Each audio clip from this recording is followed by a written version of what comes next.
Hello guys and welcome back to the channel. It's time for another Raw review. So, let's not waste any more time. Let's get straight into things.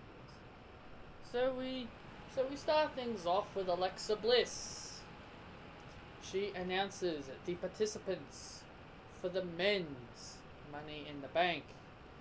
And I find it funny that a few leaks, well, possible leaks, came out, and people were claiming that, oh, this is the official Money in the Bank card that we're going to be in the Money in the Bank. You see, this is why I don't like the wrestling community, because sometimes when they find like leaks or something, they'll assume it's real. And they will assume that's what WWE does. What WWE is going to do. So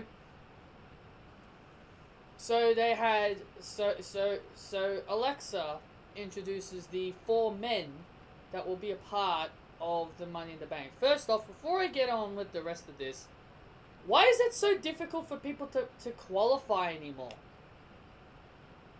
Like, why can't people just qualify for this shit? It's just so ridiculous how people just get rewarded opportunities at the Money in the Bank. I thought it was all about qualifying. To me, I feel like you should qualify to get in. Doesn't that make the Money in the Bank more interesting? But anyway, Alexa Bliss announced the 4 participants. She announced Braun Strowman, who won Money in the Bank last year, who will not win it this year. Ricochet, Drew McIntyre, and Baron Corbin. And Alexa Bliss was going to list out his entire accomplishments, but then she said, I'm not going to bother listing out his accomplishments, it's Baron Corbin. I loved that. Alexa Bliss, so smarmy, so great at her job, man. She didn't want to list out all that stupid bullshit that we know about Baron Corbin, that he's a former boxing champion, former Money in the Bank winner, US champion, and all that other crap. And he's whatever city's favorite son. Whatever city they're in, that's their favorite son. That's his entire accomplishment list. So this segment was actually alright. Alexa didn't really say much. This segment was actually alright. Baron Corbin, he was going over, he was continuing to be cocky, how he's going to win the Money in the Bank. Ricochet butts in and then says, you mean you're going to be a 2-time loser of the Money in the Bank, because the last time you cashed in your briefcase, you lost. Baron Corbin tried to laugh it off, and he was like, who let mommy let his little kid out? Basically picking on him because he's short. And then Drew McIntyre intervenes, and Drew McIntyre says, you know, he's actually right. You stole my victory. You stole my victory last week. And what did you do with it? You failed. And then Baron Corbin goes on and says that, oh, well, I wasn't ready. I wasn't ready for AJ Styles. And then Drew McIntyre butts back by saying, stop making these excuses. I'm sick and tired of your excuses. Are we witnessing a slow face turn for Drew McIntyre? I actually loved this. I loved hearing Drew McIntyre finally get sick and tired of Baron Corbin. Seems like he's even sick and tired of being in his mid-card of evil. Seems like he's sick and tired of this whole mid-card of evil crap.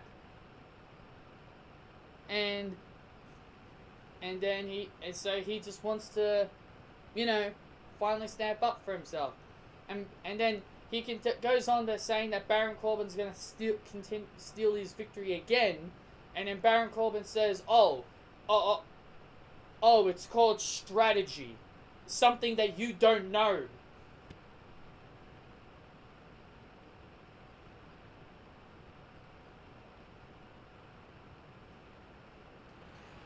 And so they continue to bicker. Ricochet butts in a couple of times. Drew McIntyre threatens to kick his head off if he butts in. But then Baron Corbin butts back. Drew McIntyre even tells him that I'll kick your head off next. And then Baron Corbin tries to back away and continues to talk. And then Braun just tells them to shut up. Yeah, I was actually very surprised that Braun was actually standing there that entire time and didn't utter a word. So then he finally utters a word.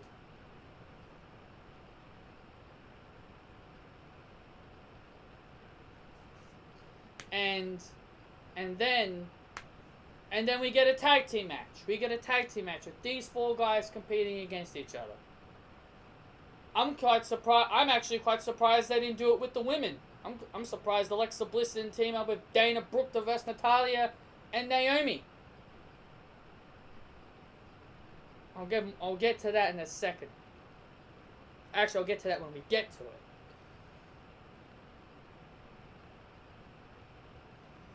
And then we have a tag team match. Braun and Ricochet versus Drew McIntyre and Baron Corbin. The faces get the victory.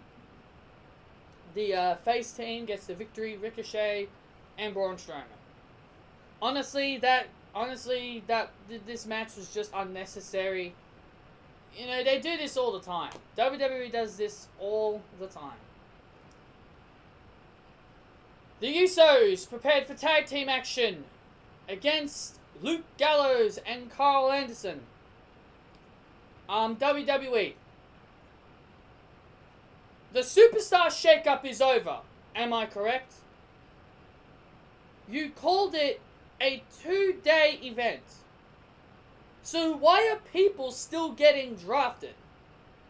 Now I know some people could be saying, well, maybe it's because they didn't have enough time to draft every single wrestler on the 2-day event. So they wanted to, reveal a couple of more as the week goes on. That's not good enough. That's not good enough. You have all the time in the world to do it. You could have promoted them with video packages. And that graphic they showed on screen on Superstar Shakeup Week? They could have added like Cesaro, Gallows and Anderson to that graphic. They could have just added them on that graphic. And this doesn't help their case. And this doesn't help either. The only reason why that they are forcing to change things up is because of the whole thing. Because Lars Sullivan was originally going to be on Raw, and then for some reason he's now on SmackDown Live because they had to move him away from Braun. And B, Charlotte Flair went out and cried about the fact that Andrade was drafted to Raw, so they moved him and Zelina Vega back to SmackDown, and they moved Aleister Black to SmackDown.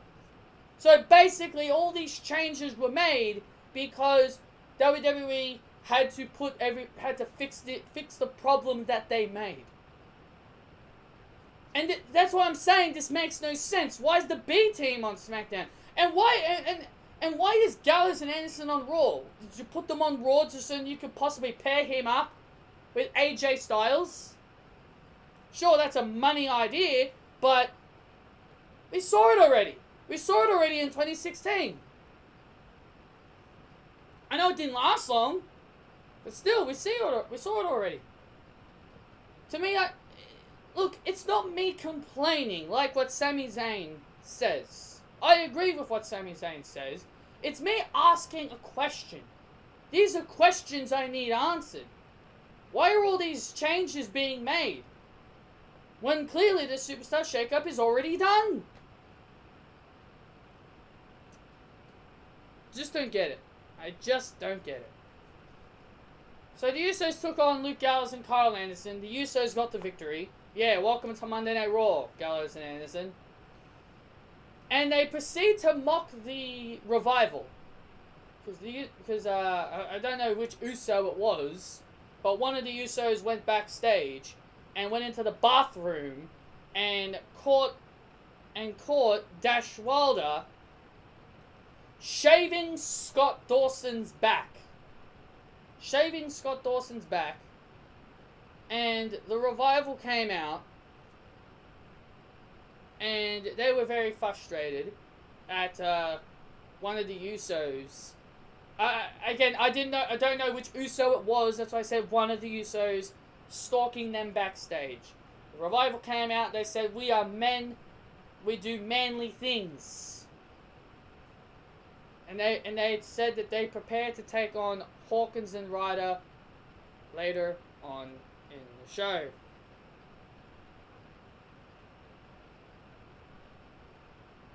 Then we had Miz TV.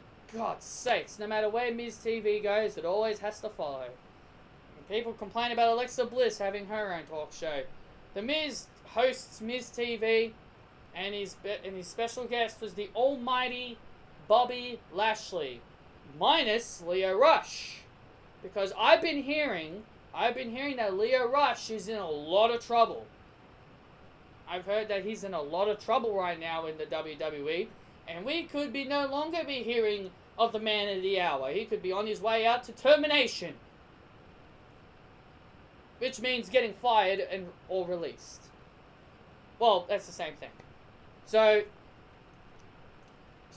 he comes out. So he comes out without Lio Rush, and you know, I'm actually quite happy to see Bobby Lashley without Lio Rush, because Lio Rush is just annoying.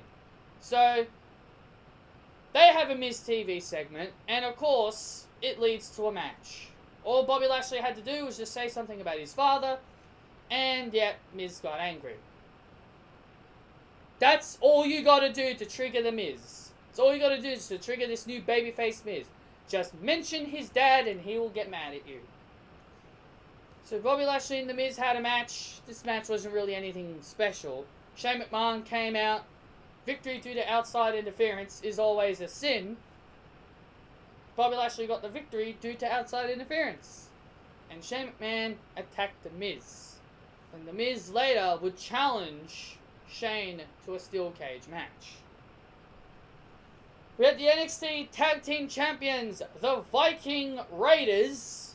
Thought they changed their name again, but it seems like they're sticking with the Viking Raiders.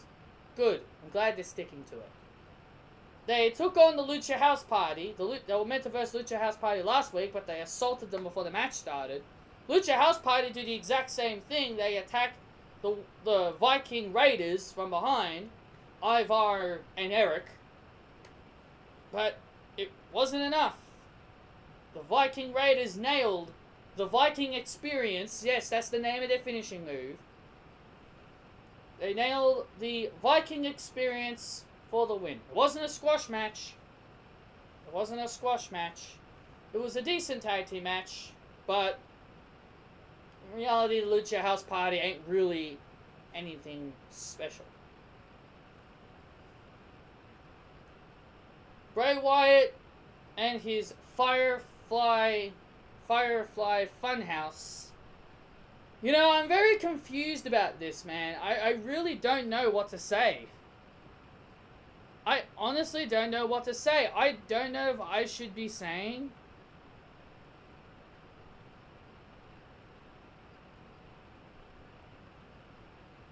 I honestly don't know what to say about this whole gimmick.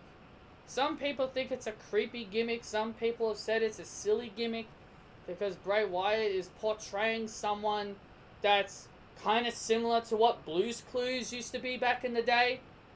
Which, by the way, I loved that show when I was little. But I just don't know what to think of it.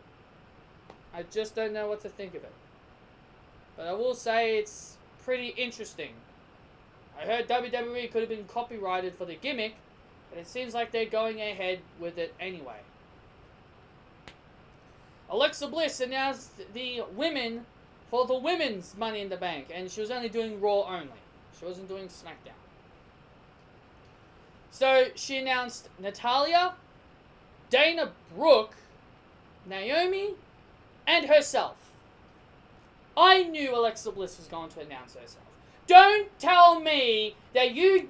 Don't give me that bullshit that you thought she was going to bring out Sasha Banks. Don't tell me she was going to bring out Sasha Banks. I knew Alexa Bliss was going to announce herself in the Money in the Bank. She always was. Seriously, this is the thing I say about these leaks. People saw a leak a screenshot.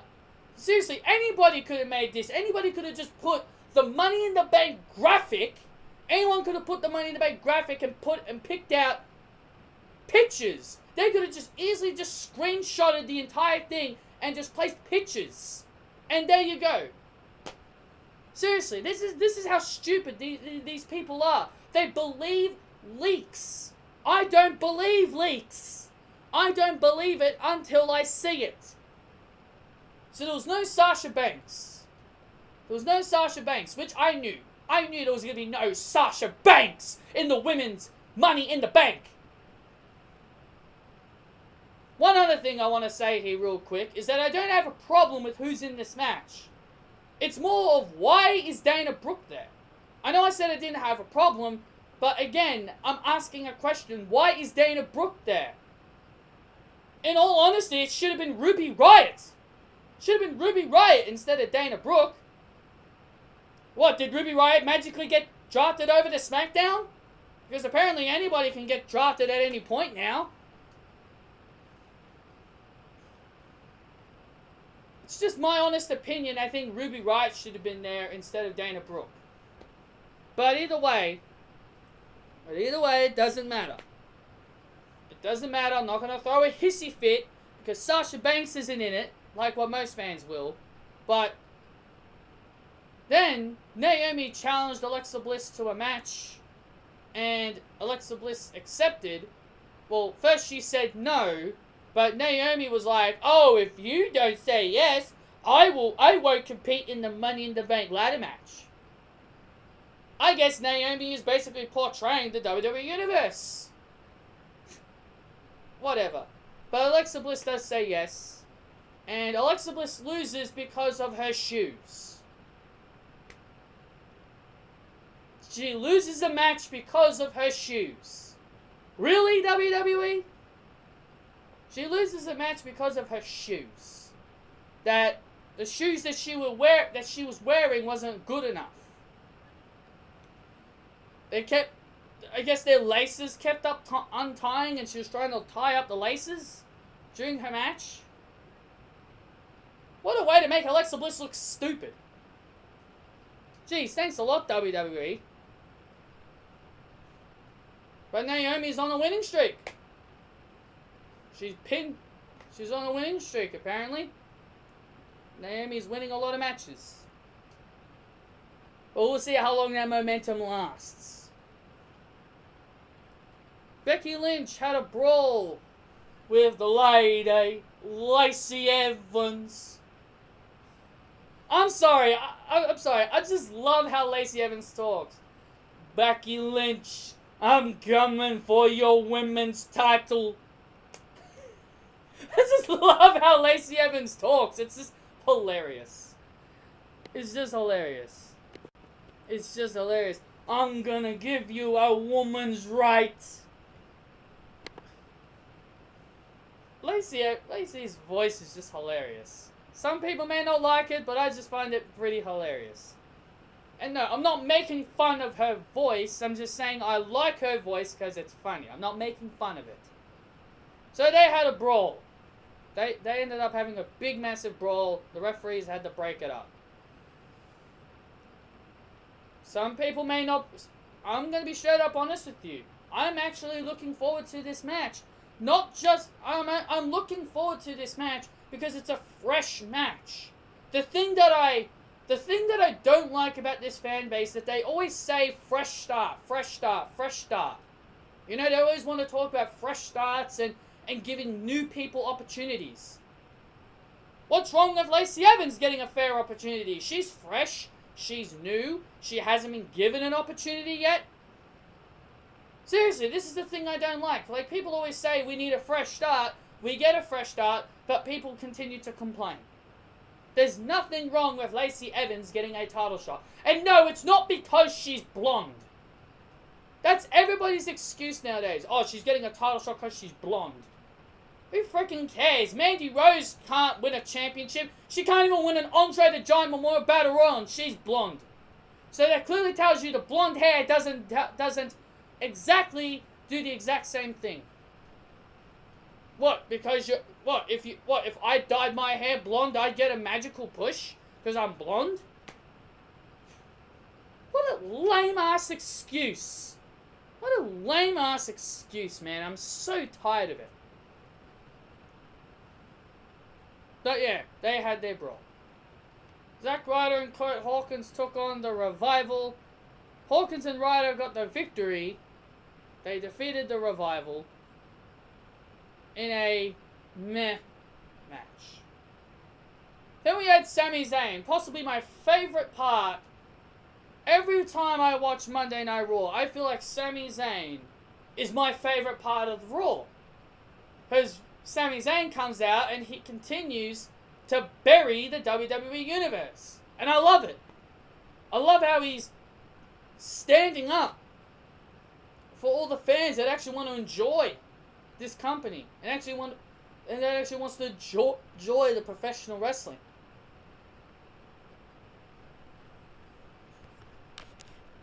And he did a great explanation. If you don't get exactly what you want, and this was the best part. This was my favorite part.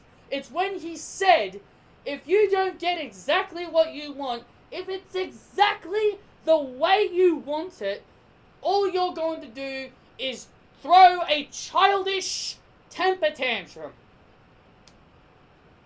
There you go. That's all Sami Zayn needed to say about the WWE Universe, and that is the best example. You don't get what you want, you're going to throw a childish temper tantrum because something that you want so badly just doesn't happen.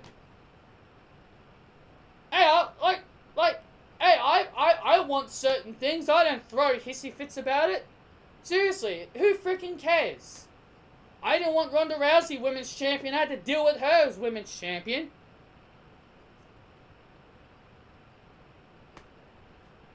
That's why I criticized her, because I didn't like her. I didn't criticize her because I wanted to. I criticized her because I just never was a fan of her. And that's a true fact.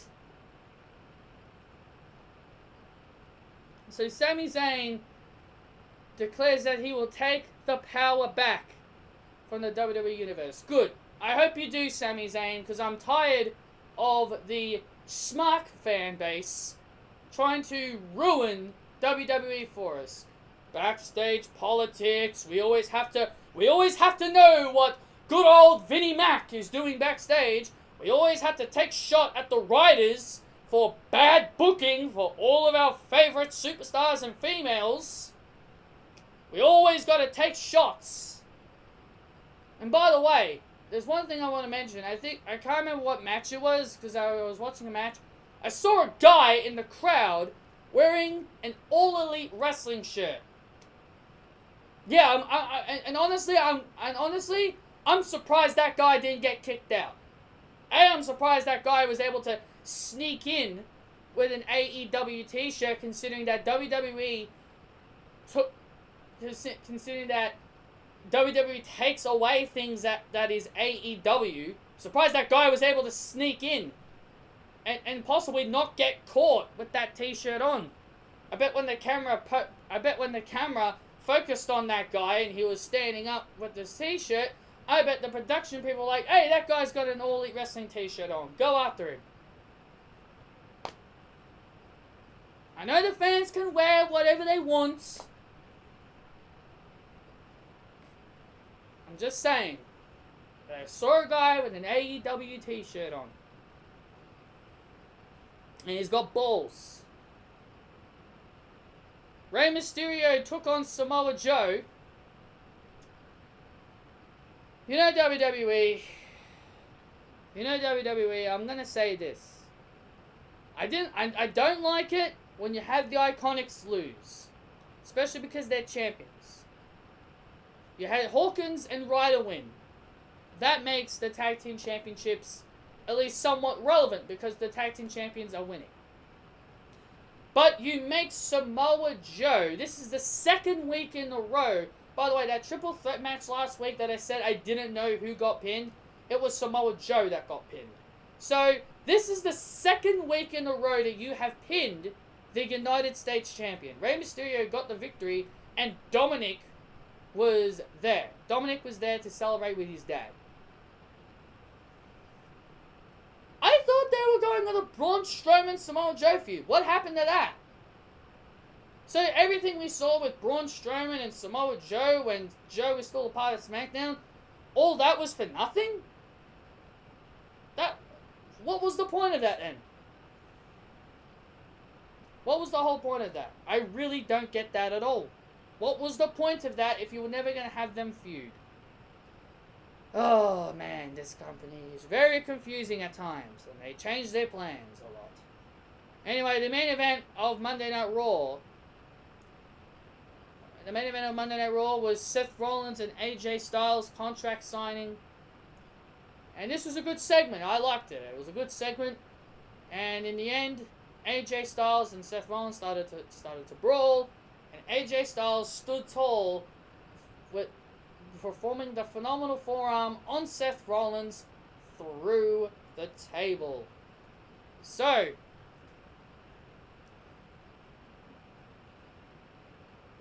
that was your Monday Night Raw, ladies and gentlemen. That was your Monday Night Raw. Was Monday Night Raw good? Not really. It wasn't that exciting. There were some good things. But in reality, it's just my opinion. That's all that matters at the end of the day. All this is my opinion. You guys can share your opinions down below. Hit that like button. Like I said, comment down below your opinions. Hit that subscribe button. Be sure to turn on your notifications as well to be updated whenever I post up a video. And I'll see you all tomorrow for SmackDown Live. See you then, guys.